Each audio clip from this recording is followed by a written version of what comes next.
मेघ मूवी की शुरुआत में समुद्र की एक गहरी खाई में एक दुर्घटनाग्रस्त सबमरीन को देखते हैं। इसमें कुछ लोग फंसे हुए थे जिनको एक बचाव पोत बचाने आ गई थी। बचावकर्ता इस सबमरीन में से 11 लोगों को जिंदा बचा लेते हैं, लेकिन जब जोनस नाम का बंदा आखिरी बंदे को ला रहा था कि तभी कोई बड़ी सी चीज इस सबमरीन की दीवार तोड़ने लगती है, जिसके कारण सबमरीन में पानी भरने लगता है। जोनस ज्यादा देर न करते हुए आखिरी बंदे को बचा लेता है, लेकिन नीचे सबमरीन में 2 बचावकर्ता फंस गए थे। लेकिन अब वो सबमरीन फटने ही वाली थी, तब मजबूरन जोनस को उन्हें छोड़कर जाना पड़ता है और इसके तुरंत बाद ही वो सबमरीन फट जाती है। फिर दृश्य बदलता है और हम चीन से कुछ दूरी पर मौजूद अनुसंधान स्टेशन को देखते हैं। इस स्टेशन पर आज एक जैक नाम का उद्योगपति आया था, जिसने समुद्र में रिसर्च करने वाले इस स्टेशन पर करोड़ों निवेश किए हुए थे, क्योंकि इसको इससे कई गुना मुनाफा होने वाला था। जैक इस स्टेशन के मालिक मॉरिस से मिलता है। मॉरिस की मींग नाम की एक बेटी भी थी जो यहीं पर काम करती है। फिर जब जैक लिफ्ट में जाता है तो ये लिफ्ट देखकर कहता है कि दुनिया के अंक एक अनुसंधान स्टेशन की लिफ्ट भी अंक एक ही होनी चाहिए, लेकिन ये लिफ्ट कुछ खास आकर्षक नहीं है। लेकिन जब जैक स्टेशन में पहुंचता है तो ये इस अनुसंधान स्टेशन को देखकर हैरान ही रह जाता है। ये इस स्टेशन का पानी के अंदर बना एक्वेरियम था। फिर ये सभी नियंत्रण केंद्र में जाते हैं, जहां पर जैक देखता है समुद्र में काम जोरों शोरों से चल रहा है। ये सबमरीन में मौजूद इन सभी लोगों से भी बातें करता है। सबमरीन में मौजूद ये लोग अभी तक समुद्र के 11,000 फुट नीचे आ चुके थे। ये समुद्र के नीचे तल तक जाने वाले थे। मॉरिस जैक से कहता है कि तल से पहले उन लोगों को थर्मोक्लाइन परत को पार करना होगा, जिसके नीचे एक अलग ही दुनिया हो सकती है। दूसरी ओर ये लोग थर्मोक्लाइन परत के पास पहुंचकर इसे पार करने लगते हैं। फिर इसको पार करने पर जब ये नीचे जाकर लाइट्स जलाते हैं तो ये सभी आश्चर्यचकित रह जाते हैं, क्योंकि ये यहाँ एक ऐसी दुनिया देखते हैं जो समुद्र के ऊपर वाली दुनिया से बिल्कुल ही अलग थी। यहाँ चमकने वाले शानदार पौधे और मछलियों की नई प्रजातियां मिलती है। इधर ऐसा नजारा देखकर जैक कहता है कि धन की बारिश होने वाली है। तभी वो लोग सबमरीन से रोवर निकालकर संशोधन करना शुरू कर देते हैं, लेकिन ये लोग रडार में किसी बड़ी सी चीज को तेजी से अपनी ओर आता देखते हैं। उस बड़ी सी चीज ने इनके रोवर को भी तोड़ डाला था। फिर वो चीज इनकी सबमरीन पर भी हमला कर डालती है, जिससे इनका स्टेशन से संपर्क टूट जाता है और इनकी सबमरीन खराब हो जाती है। ऐसे में इधर ये सभी सोचने लगते हैं कि सबमरीन में मौजूद लोगों को कैसे बचाया जाए। तब यहाँ जेम्स नाम का अधिकारी कहता है कि समुद्र की 1100 से अधिक फुट की गहराई में जाकर जिंदा वापस आने का अनुभव तो जोनस को ही है, वो ही थर्मोक्लाइन के नीचे जा सकता है। लेकिन तभी यहाँ हेलन नाराजगी में कहता है कि उसने अपने दोस्तों को मरने के लिए छोड़ दिया था। तब जेम्स कहता है कि ये उसकी मजबूरी थी, वरना वे सभी मारे जाते। इसके बाद फिर जेम्स और मॉरिस थाईलैंड में जोनस को लेने जाते हैं, लेकिन जोनस इन्हें पहले तो मना कर देता है, लेकिन फिर मॉरिस की दर्द भरी बातें सुनकर आखिर में ये मान ही जाता है। वहीं दूसरी ओर स्टेशन पर सुयेन को जैक से पता चलता है कि उनकी सबमरीन का ऑक्सीजन लीक होने लगा है। अब मुश्किल से हमारे पास 2 घंटे बचे हैं। ये बात सुनकर सुयेन तुरंत एक ग्लाइडर में बैठकर समुद्र की गहराई में सबमरीन की ओर निकल जाती है। वहीं दूसरी ओर अभी तक अनुसंधान स्टेशन पर जोनस भी आ चुका था। जैसे ही जोनस को सुयेन के जाने की खबर मिलती है तो ये भी तुरंत एक सबमरीन को तैयार करके उसके पीछे निकल जाता है, और क्योंकि समय काफी कम बचा था इसलिए जोनस पूरी तेजी से नीचे जाने लगता है, जिसके कारण इसके नाक से खून आ जाता है। वहीं दूसरी ओर सुयेन सबमरीन के पास पहुंच चुकी थी। अब इससे पहले कि ये उनकी सबमरीन को खींचने के लिए रस्सी लगाती, उससे पहले ही एक बड़ा सा स्क्विड सुयेन के ग्लाइडर पर हमला कर देता है। इसके जकड़न से ये ग्लाइडर टूटने ही वाला था, लेकिन तभी अचानक से इस स्क्विड पर एक बड़ी सी मछली हमला कर इसे मार डालती है।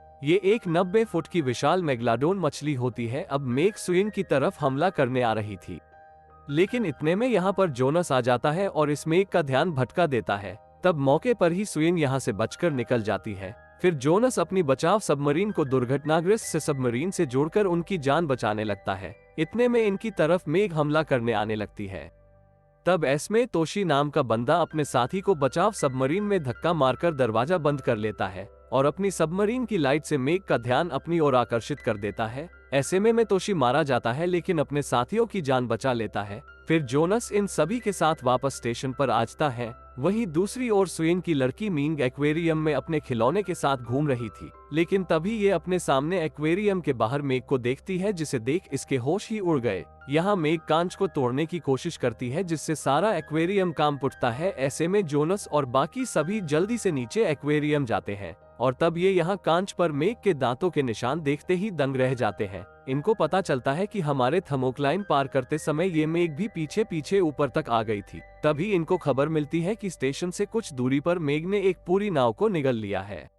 जब ये सभी अपनी नाव से वहां जाकर देखते हैं तो इन्हें यहाँ की दशा काफी खराब मिलती है। ये यहाँ पर मेघ को जहर से मारने की योजना बनाते हैं और इस काम को सुयेन अंजाम देती है। ये एक मजबूत पिंजरे के साथ समुद्र में जाती है। फिर कुछ समय बाद ही जब यहाँ मेघ आती है तो इस पिंजरे को दबोच लेती है और तब मौके पर ही सुयेन मेघ को जहर का तीर मार देती है, जिसके लगते ही मेघ यहाँ से भाग जाती है। लेकिन अब सुयेन इस पिंजरे में फंस चुकी थी। तब ऐसे में जोनस सुयेन के पास आकर इस पिंजरे से बाहर निकालकर इसकी जान बचा लेता है। तभी इनकी और मेघ आने लगती है, लेकिन ये एक रस्सी में अटक जाती है और इतने में ये मेघ जहर के असर से ही मर जाती है। फिर ये सभी वापस नाव पर आ जाते हैं और अब इन्होंने मेघ को भी पकड़ लिया था। तभी डीजे का दोस्त तस्वीर खिंचाने के चक्कर में पानी में गिर जाता है। अब इसके साथ यहाँ कुछ भयानक होने वाला था। इसे एक दूसरी मेघ गटक जाती है। ये वाली मेघ इस मारी हुई मेघ को खाने नाव के ऊपर आ जाती है, जिससे इनकी नाव पलट जाती है। इसी बीच मॉरिस के सर पर गहरी चोट लग जाती है, लेकिन ये सभी मेघ से छोटी नाव के जरिए बच निकलते हैं।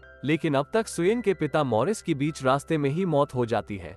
फिर अनुसंधान स्टेशन पर वापस आकर जैक अब इन सभी से कहता है कि मैंने चीनी सरकार को मेघ की खबर कर दी है। चीनी सेना मेघ को मारने आ रही है और जब तक मेघ मार नहीं दी जाती तब तक ये स्टेशन बंद रहेगा। इतना कहकर जैक यहाँ से अपने हेलीकॉप्टर से जाने लगता है। जैक ने सभी से झूठ बोला था। इसने किसी भी सरकार को मेघ की खबर नहीं की थी, बल्कि ये तो खुद ही उस मेघ को पूरी तैयारी के साथ मरवाने जा रहा था।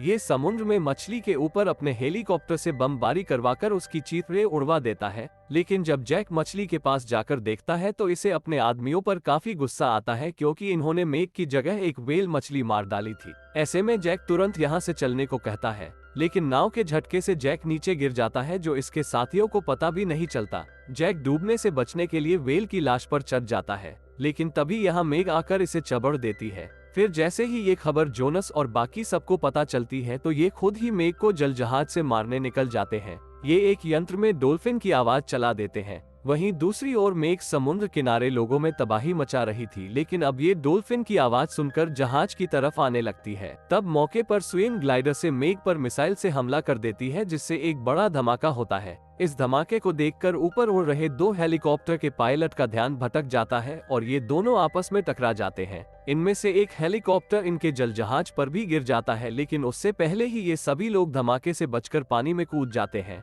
वहीं दूसरी ओर ये मेघ अब तक भी नहीं मरी थी। तब ऐसे में जोनस एक चाल चलता है। ये ग्लाइडर के लोहे के छोर से मेघ के पेट को चीर डालता है, लेकिन अब तक भी मेघ में जान बाकी थी। ये जोनस के ग्लाइडर को पकड़कर इसे तोड़ डालती है। तब ऐसे में जोनस जल्दी से सुरक्षित बाहर निकलकर ग्लाइडर से एक लोहे की रोड निकालता है और इसे मेघ की आंख में डालकर दिमाग तक घुसा देता है, जिससे इस मेघ की यहीं पर मौत हो जाती है। मेघ के मरते ही इसकी लाश को खाने यहाँ काफी सारी शार्क आने लगती है। इनमें से एक शार्क जोनस पर हमला करने वाली थी, ले उससे पहले ही सुयेन यहाँ आ जाती है और फिर जोनस सुयेन के ग्लाइडर की मदद से नाव पर आ जाता है। और इसी के साथ ये मूवी यहीं पर ही समाप्त हो जाती है।